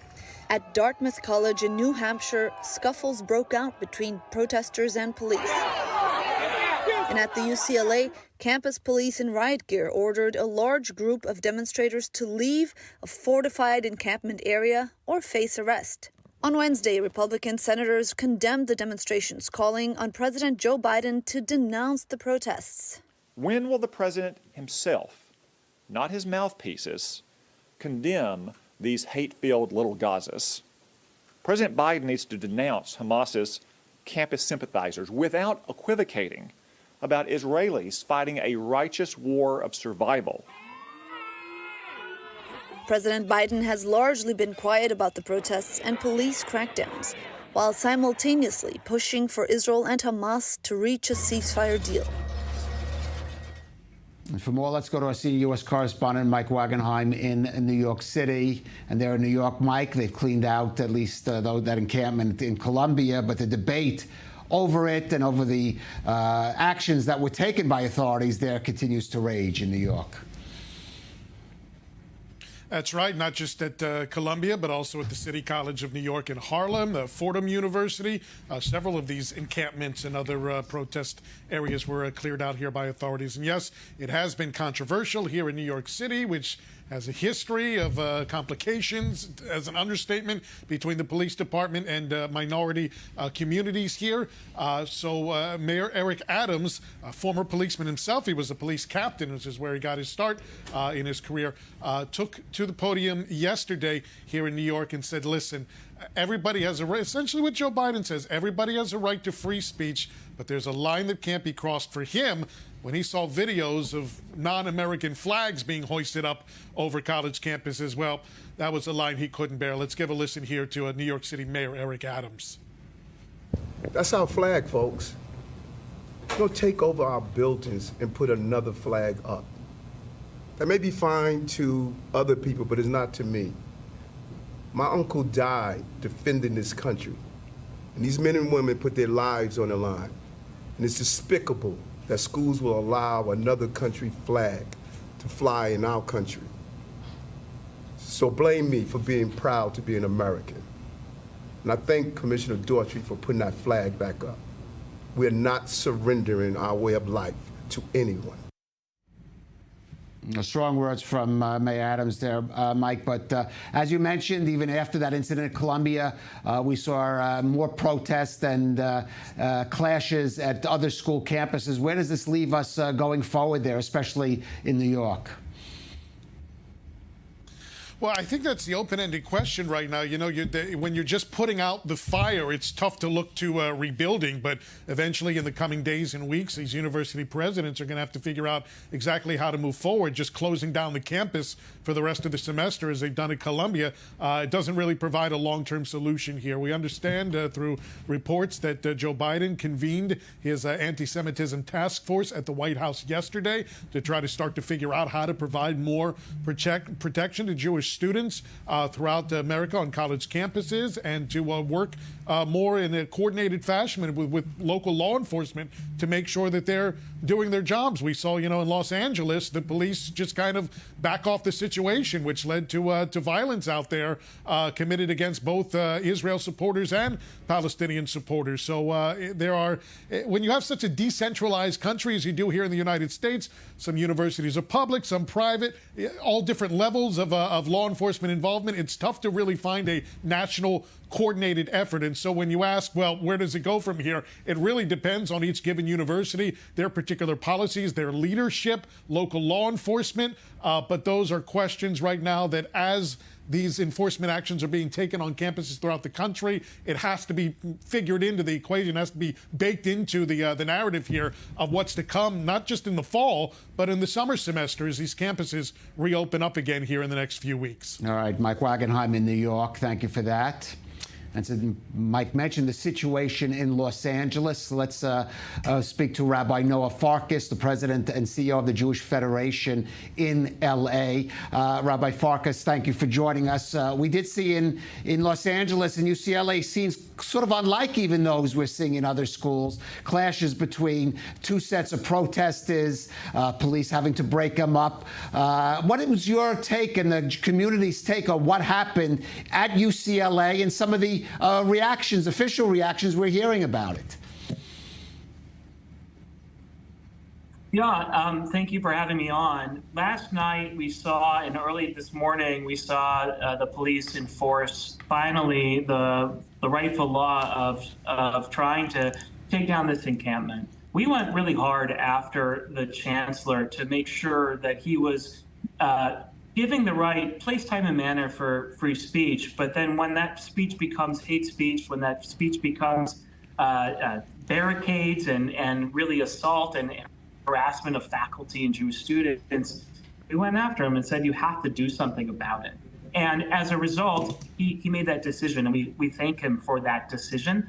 And now he has agreed to have a meeting with us, the leadership of the Jewish community in Los Angeles. And we are going to be looking to try to figure out how to create a long-term systemic solution to make sure that Jews are protected at UCLA. Right. And Rabbi Farkas, I'm seeing some interesting reactions, social media and otherwise, to the scenes at UCLA. On one hand, concern over the violence that broke out there between two sets of demonstrators, if you want to say pro-Palestinian, pro-Hamas, pro-Israel. We're not even sure really who was involved there. On the other hand, some people saying, well, it was good that there was a counter-demonstration, even if on the fringes it got violent, because why aren't there more counter-demonstrations by members of the Jewish community? I mean, what is your reaction to that? What are the feelings in the community about that? Look, at the core of it, we put the rally together to show Jewish students and faculty they're not alone. They've been feeling alone and abandoned by their own administration for months.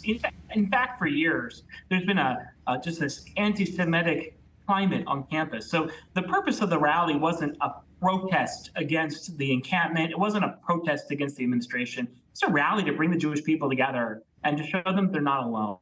What happened really was that because of the lack of security, which really does fall on the administration of the campus, they didn't show up where they were supposed to. They didn't create the barrier like they were supposed to. Because of all of that, it created a real significant security situation, which accelerated through the week and led to some Israeli counter, I wouldn't say demonstrations, but almost assault on the encampment, which didn't help anyone. And so it really came to a head, and the chancellor finally got the police on campus. They cleared it out this morning. It is now quiet there for the most part. And we are really looking to move forward with a systemic solution to help Jews and protect Jewish faculty and Jewish students on campus and really roll back years and years and years of a climate that has been created at UCLA and across many campuses across the country that don't keep Jewish students safe. All right, hopefully as you said, some of those measures, that dialogue will begin and some of those measures will be taken. Rabbi Noah Farkas, CEO of the Jewish Federation of Los Angeles, thank you for joining us on I-24 News. And gentlemen, both of you have spoken in the United States. I guess you perhaps have encountered some of this, a foretaste of this, maybe in your own experiences there, but nothing that we've seen in the past couple of weeks. Well, I would say, just to put things into perspective, the vast majority of Americans are with Israel. They support Israel consistently, and we see it in every public opinion poll or survey. What we see here are a bunch of anarchists that came out of the woodwork in order to actually, and they're not just hating Israel, they're hating America. And it was very powerful what Mayor Adams said about the flag. And what we see here, and we have to understand, this is an Islamist production. The Palestinians and their collaborators have sleeper cells all over. They had it in Europe. Now they are actually emulating and trying to copy the model of Europe. They pretty much won the streets of Europe. Now they're copying and trying to do it here in the United States. And unfortunately, they have all these useful idiots, those progressive anarchists, those who hate themselves and hate America. And this is not really a depiction of the true standing of Israel in the United States. However, the visibility is very bad, and the visibility actually puts Israel on the defense. Right, and you had some personal experience at Colombia. I had it in 2017 when I was invited to lecture in Columbia University, and I was really surprised that at the entry to the university, we were waiting to me 3 well-armed policemen that escort me to the hall and stayed there all the time of the lecture, also outside, until I didn't move from the university outside. I was all the time under policemen, and I was really surprised because I had dozens of visits to the United States due my last job as the coordinator of the government activities and the military secretary to the Minister of Defense, and I know the friendship and what is the honor towards Israel and the status of the Jewish communities all over the United States.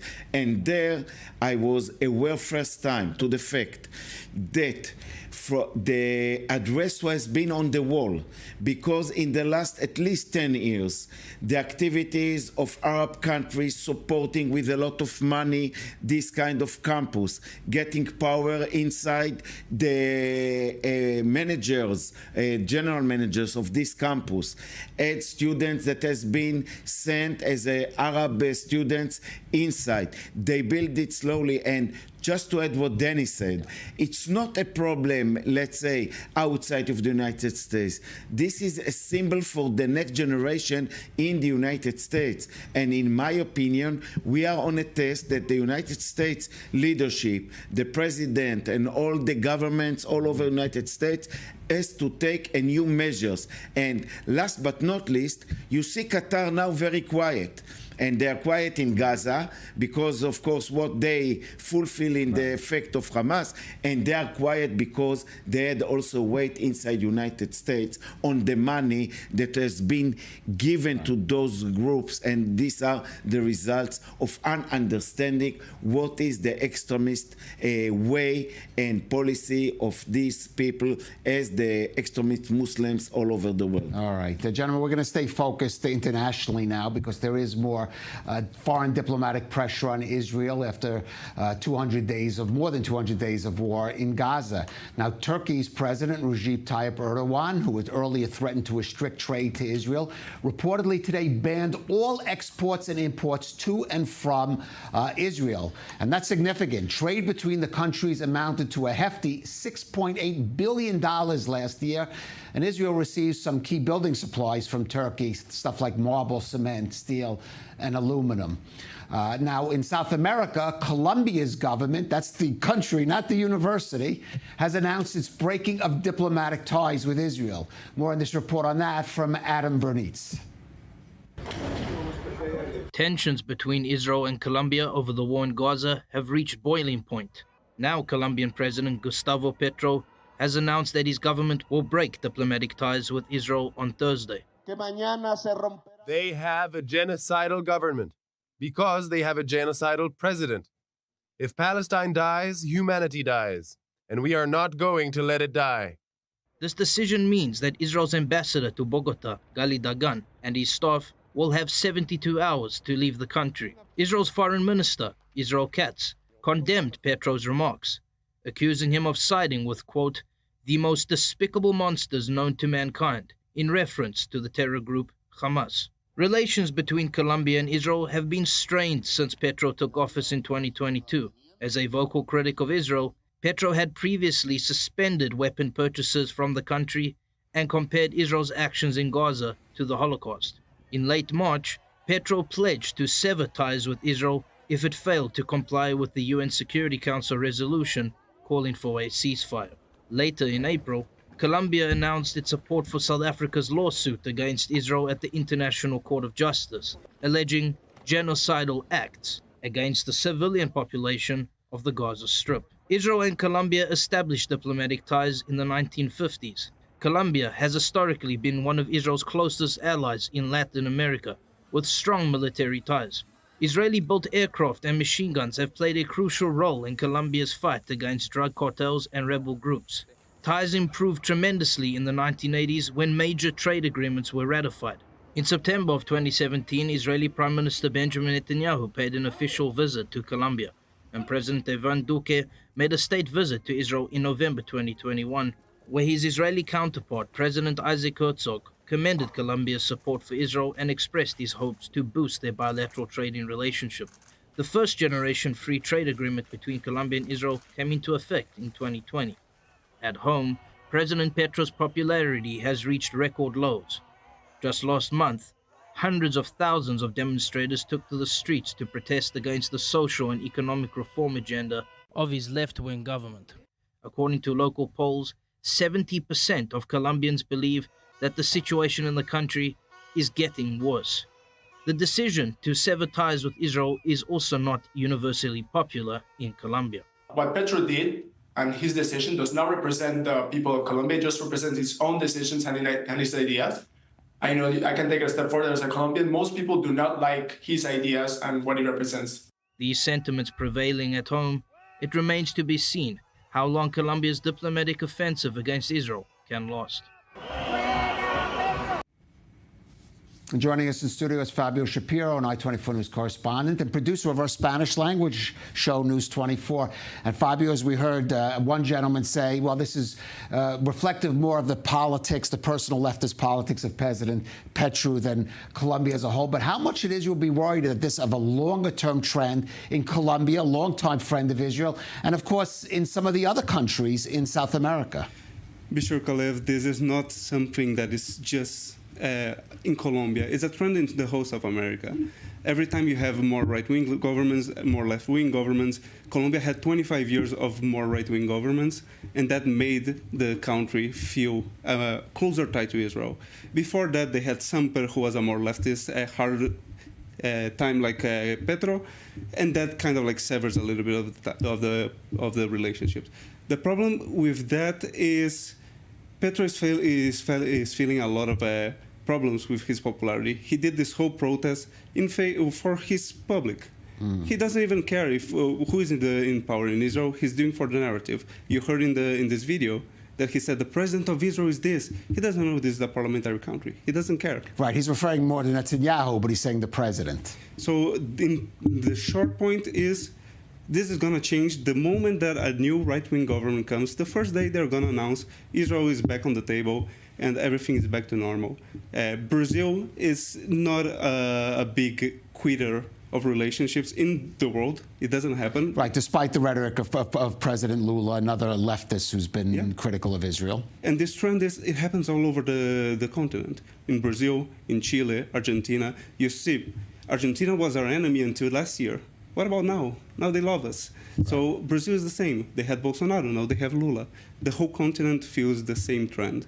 and it's always like that. It just repeats. Sometimes it's more longer, sometimes it's shorter.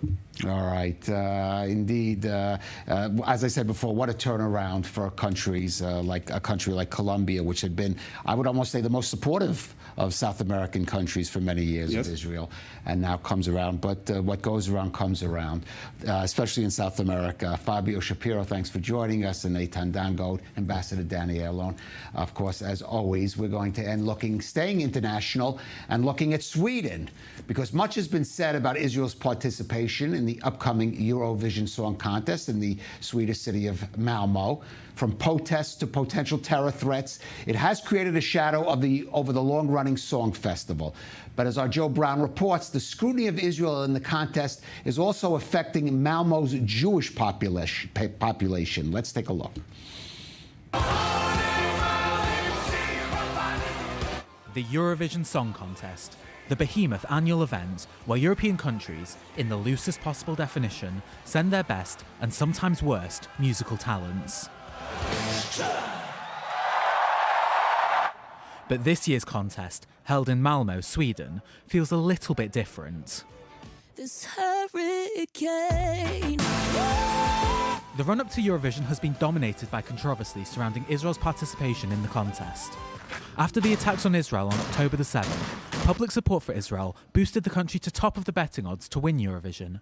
But as the ground operation in Gaza has continued and support has transformed into anger, protest against Israel's inclusion in the most watched non-sporting event in the world have intensified, with calls for Israel's disqualification and a Eurovision boycott heard from Malmö to Berlin, all the way to Paris and Tallinn. And in response, with fears of a potential attack on Israelis inside Malmö, security measures have stepped up both inside and outside the arena. Israel has urged fans not to travel to Sweden for the event, with those travelling receiving constantly updating advice from the Home Front Command, whilst the Shin Bet has urged the Israeli representative Eden Golan to stay in her hotel room at all times, other than to rehearse or perform. And whilst these tensions are having a ripple effect on Jewish communities in the diaspora, the added security on Eurovision has been felt in Malmö's small Jewish community. We have been working with now for quite a few years is to try to build bridges and try to create meetings and to lower the tension here. And I think since the October 7th, this has kind of rolled back in a sense. Come to a stop, and I would say this Eurovision will, of course, not be of help in that sense. The approximately 500-strong community in Malmö, Sweden's third largest city, is fearful over planned retaliation and demonstrations. Numerous protests have been planned before the first semi-final on May the 9th until the grand final on May the 13th. And with Malmö's high population of immigrants from countries hostile towards Israel, such as Iran and Lebanon, there are fears that the Jewish community could be targeted.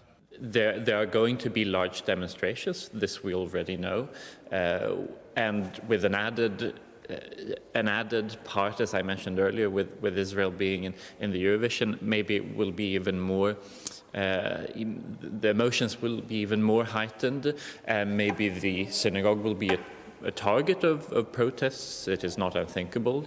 But these protests, according to Malmö's synagogue tour guide Felix Karlsjörgen, shouldn't discourage Jews from fulfilling their religious duties.